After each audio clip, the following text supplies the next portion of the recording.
সকাল থেকে উৎসবমুখর পরিবেশে ভোটাররা ভোট দিচ্ছেন। রাকসু নির্বাচনের ২৮,৯০১ জন ভোটার তাদের ভোটাধিকার প্রয়োগ করবেন।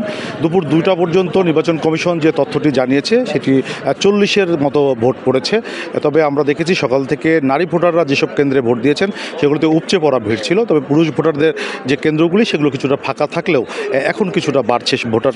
যদি আমরা আছি এখানের যে শেরেবাংলা ফজলুল হকের যে হলের যে শিক্ষার্থীরা যে কেন্দ্রটিতে ভোট দিচ্ছেন সত্যেন্দ্রনাথ বসু একাডেমিক ভবনে, সেখানে ভোটাধিকার চলছে। এটি ছেলেদের ভোট কেন্দ্র, ছাত্রদের সেই ভোট কেন্দ্রে তারা ভোটাধিকার প্রকাশে তো একেবারেই এখন ফাঁকা মোটামুটি বলা যায়। তবে বাইরে অনেক উৎসুক জনতার ভিড় আছে এবং যারা ভোট দিয়েছেন তারাও আছেন। আমরা একজন নারী প্রার্থীকে সঙ্গে কথা বলতে চাই। ভোটের সার্বিক পরিবেশ আজকে কেমন দেখলেন আপনি? আমরা সকালবেলা থেকে দেখছি যে নারীদের যে ভোট কেন্দ্রগুলো আছে সেখানে উপচে পড়া ভিড় রয়েছে। তবে আচরণবিধির লঙ্ঘন আমরা এখানেও দেখতে পাচ্ছি। ১০০ গজের ভেতরে প্রচারণা করা হচ্ছে, যেটা কিনা নিষেধ করা হয়েছিল। গতকালকেও কিন্তু একটা হলে এই ধরনের ঘটনা দেখা গেছে এবং আমাদেরকে কিন্তু বলা হয়েছিল যে অমোচনীয় কালির কথা, সেটা আমরা ভোট দিয়ে বের হতে না হতেই সেই কালিটা কিন্তু মিশে যাচ্ছে। পদ্মা সেতু, মেট্রো রেল এবং এলিভেটেড এক্সপ্রেসওয়ে নির্মাণের গর্বিত অংশীদার বসুন্ধরা সিমেন্ট। এবং তার পরবর্তীতে যখন আমরা কমিশনার স্যারকে জিজ্ঞাসা করলাম তখন উনি বললেন যে চামড়াতে দেওয়ার কারণে এরকম হয়েছে এবং তারা মালয়েশিয়া থেকে ইম্পোর্টেড করে এই কালিটা নিয়ে এসছেন। নখে দিলে এই কালিটা উঠবে না, তবে সেই ক্ষেত্রেও আমরা কিন্তু সেম অবস্থাটাই দেখেছি। তো সেখান থেকে আসলে আমরা নির্বাচন কমিশন এবং প্রশাসনের প্রতি কিছুটা হতাশ, কারণ শুরু থেকে আচরণবিধি লঙ্ঘনের এই বিষয়গুলো, লেভেল প্লেইং ফিল্ড নিশ্চিত না করার বিষয়গুলো আমরা শুরু থেকেই দেখছি। ধন্যবাদ আপনাকে। আমরা কথা বলছিলাম একজন নারী প্রার্থীর সঙ্গে। তিনি যেটি বলছিলেন যে লেভেল প্লেইং ফিল্ড সেটি নির্বাচন কমিশন নিশ্চিত করতে পারেনি, ফলে তাদের এটা নিয়ে হতাশা আছে। তবে ছাত্রদলের যিনি ভিপি প্রার্থী তিনি অভিযোগ করেছিলেন অমোচনীয় কালি নিয়ে। স্বতন্ত্র ভিপি প্রার্থীরাও অভিযোগ করেছেন। কিছুক্ষণ আগে আমরা দেখি সর্বজনীন শিক্ষার্থী সংসদের যিনি ভিপি প্রার্থী তাসিন খান তিনিও অভিযোগ করেছেন অমোচনীয় কালি নিয়ে। এমনকি শিবিরের প্যানেল থেকে যিনি এজিএস প্রার্থী ফাহিম রেজা তিনিও অভিযোগ করেছেন অমোচনীয় কালি নিয়ে।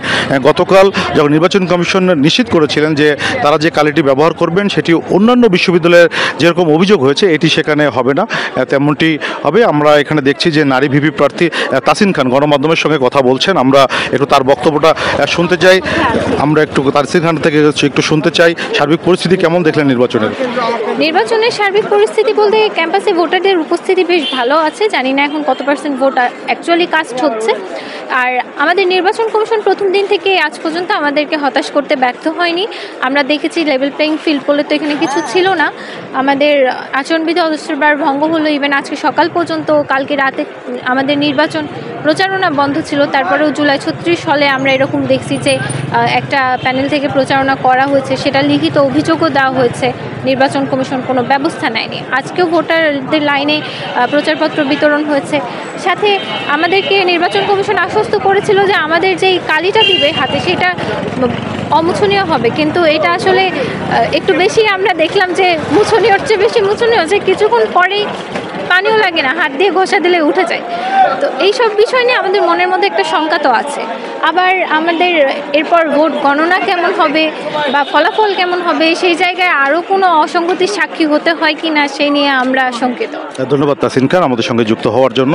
আমরা যদি একটু ক্যামেরা চোখে দেখানোর চেষ্টা করি, কাজী নজরুল ইসলাম মিলনায়তন, যেখানে ভোট গণনা করা হবে। বিকেল 4টায় ভোট শেষ হবে। তারপরেই এখান থেকেই ভোট গণনা এবং এখান থেকেই ভোটের যে ফলাফল সেটি ঘোষণা করা হবে। সেজন্য যে ধরনের প্রস্তুতি নেওয়া দরকার সেখানে নেওয়া হয়েছে। এখানে প্রজেক্টর মেশিনের মাধ্যমে, ডিজিটাল ডিসপ্লের মাধ্যমে ভোটার যে গণনা সেটি দেখানো হবে বলে নির্বাচন কমিশন থেকে জানানো হয়েছে। তবে যেটি বলা যায় সকাল থেকে সব প্রার্থীর একটি অভিযোগ ছিল অমোচনীয় কালি নিয়ে, যেটি নির্বাচন কমিশন আশ্বস্ত করলেও শেষ পর্যন্ত সেটাতে হতাশা হয়েছে। তাছাড়া আইন শৃঙ্খলা পরিস্থিতি যদি বলি খুবই চমৎকারভাবে শান্তিপূর্ণভাবে হয়েছে। কোথাও কোনো বিশৃঙ্খল পরিবেশ হয়নি। কোনো জাল ভোট দেওয়ার অভিযোগ কোনো প্রার্থী এখন পর্যন্ত করেননি, আমরা এটুকু জানি। তবে কিছুক্ষণ আগে শিবির তাদের সমর্থিত যে প্যানেলটি আছে তারা কেন্দ্রীয় লাইব্রেরির সামনে সংবাদ সম্মেলন করছে। সেখান থেকে হয়তো জানা যাবে যে তারা কি অভিযোগ করেন বা তাদের দাবি দেওয়া কি। আপাতত এই ছিল বাংলাদেশ প্রতিদিনের ডিজিটাল দর্শকদের জন্য আমার কাছে সর্বশেষ।